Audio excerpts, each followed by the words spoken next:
narito na naman tayo para sa isang napaka-sweet at nakakakilig na love story nila Kalingap Edu at Ate Viancy. Ulat mo ay aking makilala at kung ano ako'y tanggap. Para sa pagpapatuloy ng ating love story, ay dumayo na naman ang Kalingap team sa bahay nila Ate Viancy. Sobrang lamig na nga ng panahon ngayon, kaya lahat sila ay talagang todo cover ng kanilang katawan at dahil taglamig na, ay marami na naman tayong maabangan na mangyayari sa kanilang mga outing sa mga susunod na video. Ngunit ngayon ay binisita muna nila si Ate Viancy dahil marami din silang ibibigay dito sa kanya. At ito na nga ang mga nangyari at mga kilig moments na ating matutunghayan para sa mga video na ito. Paniguradong mag-trending na naman ang kanilang love team.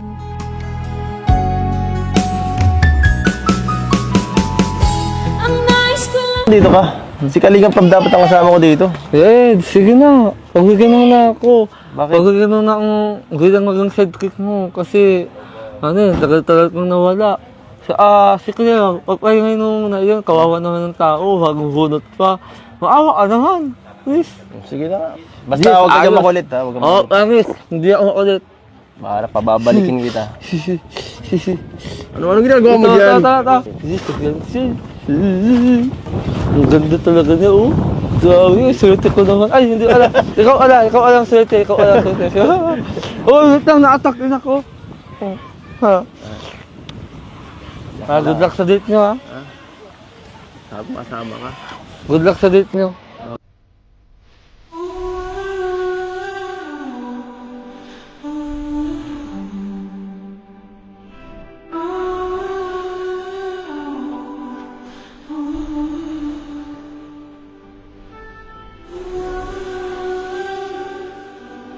Hello, Ate Viancy. Kamusta ka na? Ayos na kaya Grabe, ang tagal natin hindi nakita. Grabe, it's a long years akong nawala. Thank you talaga. Ano? Tapos ka na? Kanina pa yan ha. Ay, ala. Sorry, kuya. Sorry, Sa may kuya. mahawakan mo. Oo. Diyan lang. Hindi, Diyan ka lang. Sige, good luck, ha. Ano? Mukhang puwet ka pa. Ano? Kumusta ang Christmas party? ayos lang po. Nag-puwet ka na naman yata ng Tingnan po, hanggang gabi eh. Maaga ako nag-uwi. Maga nag-uwi. Ay, saan ka natulog? So pa dito sa bahay. Saan mo aga ka umuwi? Maaga ako nag-uwi dito. Bahay. Tara, pasok po muna. Sige, papasok. Yung tao dyan? Sila mga po. Dyan. Tao po. Tao po, papasok po. Grabe talaga ang ganda ni Ate Viancy. Kahit na sobrang simple lamang ng kanyang suot, kahit naka-jacket lamang siya at hindi siya naka-makeup, sobrang gandang-ganda pa rin talaga niya. Kaya nabihag niya talaga ang puso ni Kalingap Edu. At ngayon ay masaya na naman sila dahil magkakasama na naman sila. Tao po. Tao po, papasok po. Lasok na Ay, kuya. hello po tayo, magandang hapon po. Magandang hapon po. Taba. Ay, malaglat, isunin ka na po. Samar, delikado, baka mahawaan. Shit. Take a seat. Dito naman tayo sa pwesto natin ay. Ako, kuya, pagod? Ay. Nakita mo yung ginagawa mo? Wala ka talagang ano. Dito nga ako, sidekick mo, di ba?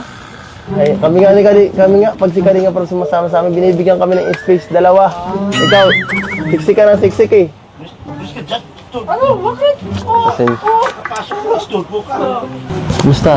Okay ka lang? Okay lang. Okay lang ipin mo? Hindi na namamaga. Okay ka na kumain-kain. Nakakain na po. At, siya nga pala. Pwede ka ba lumabas?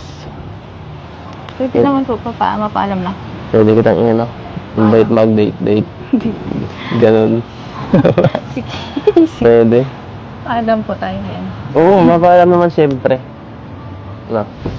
Siya na yan, ganyan na yan. Hindi ka ano. Sige, sabagay, wag na, okay na yan. Ha? Okay na yan, kahit ano, okay naman eh. Ikaw, mapaalam na ako kay mama mo. Tao po, Nay. Ano, wala.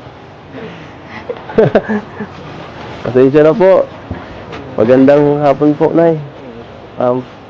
Maano lang po sana ako, papaalam kay ano, si Biancy, papaalam ko. Kung pwede pong ano, ilabas ko muna ngayon. Sige po.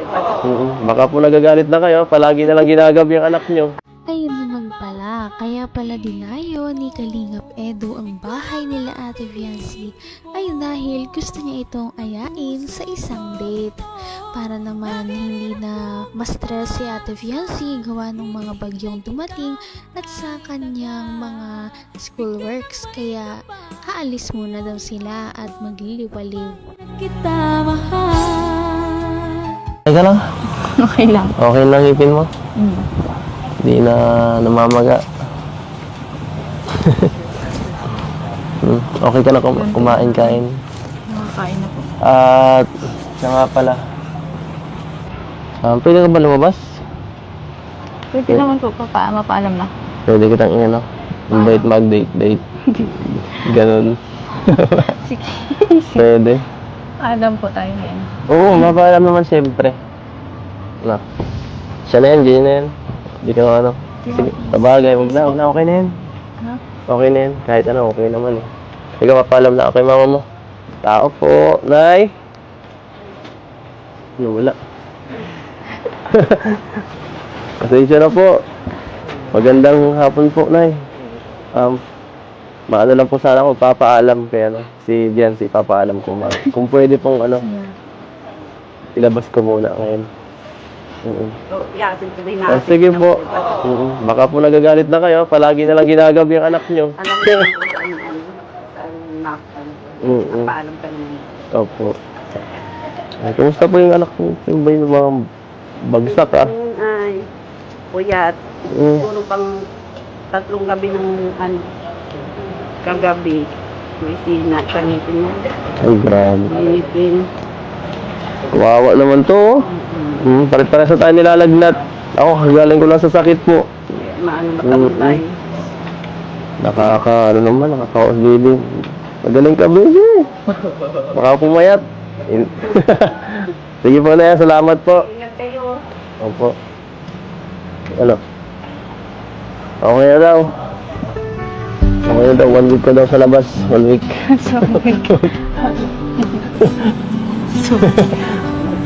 Okay na ba yan? Hindi ka na... Sige po, kampanya. Ay, sige. Ano? At syempre, hindi makakaalis si Ate Viancy kapag hindi siya ipapaalam sa kanyang mama. Kaya naman si Kalingap Edu ay makikita natin kung gaano siya ka-respectful sa pamilya ni Ate Viancy dahil palagi niya ito ang pinagpapaalam at hindi niya binabypass ang mga magulang ni Ate Viancy.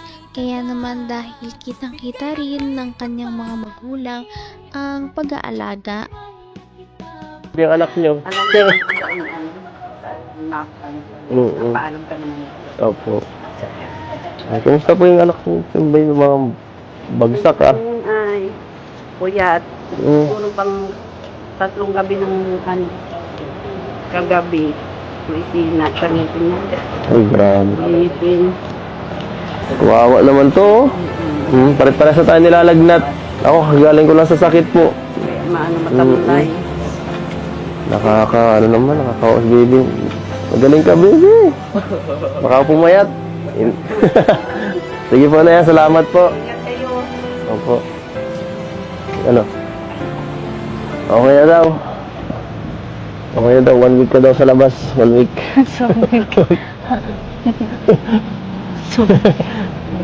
Okay na ba yan? Hindi ka na... Sige po, kampanya. Ay, sige. Ano, bahala ka.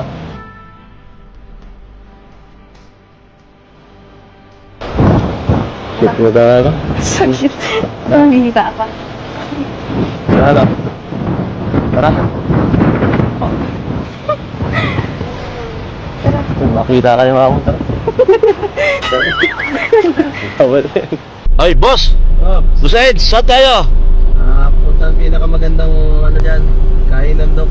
Kainan? O pwede maganda rin tambayan. Ay, di, dahil tayo. Wala mang makakainan dito, wala mang nagluluto dito. Sige, ikaw nang bahala. Ah, sige boss, basta ikaw. Kung anong gusto mo, sunod lang ako. Dito muna tayo. Okay na dito. Grabe. Buti nakisama ang panahon. Ay. Buruin mo naman. Kailangan lang pala kasama ka para gumanda ang panahon eh. Grabe. Grabe man yan. Sana ka po. Ano kaya ang mga mangyayari sa mga susunod nating video? Dahil ang kanilang date ay makikita nyo doon. Kaya naman sana ito ay inyong abangan at subaybayan dahil paniguradong marami silang mga kilig moments at marami na naman ang marireveal na pangyayari sa kanilang dalawa. Napakasweet talaga nila at napakabait ng tambalang ito kaya maraming sumusuporta. Kaya naman sana ipatuloy natin silang suportahan at mahalin si Viancy, si Kalingap Edu at ang Kalingap team. Yun lamang at maraming salamat sa panonood. Abangan natin kung magkakatuluyan ba talaga si Kalingap Edu at Viancy. Hanggang sa muli. Bye! Ngayon'y abot